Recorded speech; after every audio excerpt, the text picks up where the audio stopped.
मालदीव के मोहम्मद मुइज्जू सरकार की मुश्किलें बढ़ती जा रही हैं। देश के हालात ऐसे हो चुके हैं कि उनकी सरकार कभी भी गिर सकती है।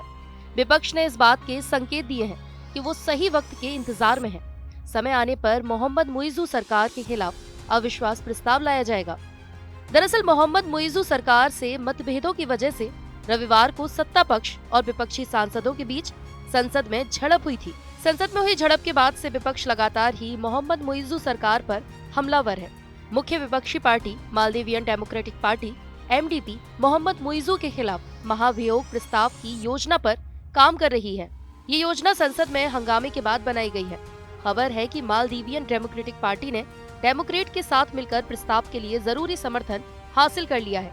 इसके बाद अब विपक्ष की एकजुटता को देखते हुए आशंका जताई जा रही है कि मोहम्मद मुइज्जू सरकार के लिए इस संकट से पार पाना आसान नहीं होगा। मालदीव के विपक्षी नेता अब राष्ट्रपति मोहम्मद मुइज्जू को भारतीय प्रधानमंत्री नरेंद्र मोदी से माफी मांगने की सलाह दे रहे हैं।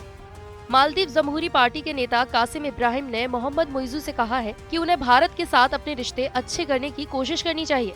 उन्होंने कहा कि राष्ट्रपति को अपनी चीन की यात्रा के बाद दिए गए बयानों पर भारत के लोगों और प्रधानमंत्री मोदी से माफी मांग लेनी चाहिए, क्योंकि इससे केवल मालदीव को ही नुकसान हो रहा है।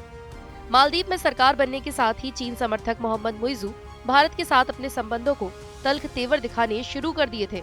सबसे पहले उन्होंने भारत को अपनी सेना की टुकड़ी को वापस बुलाने को कहा।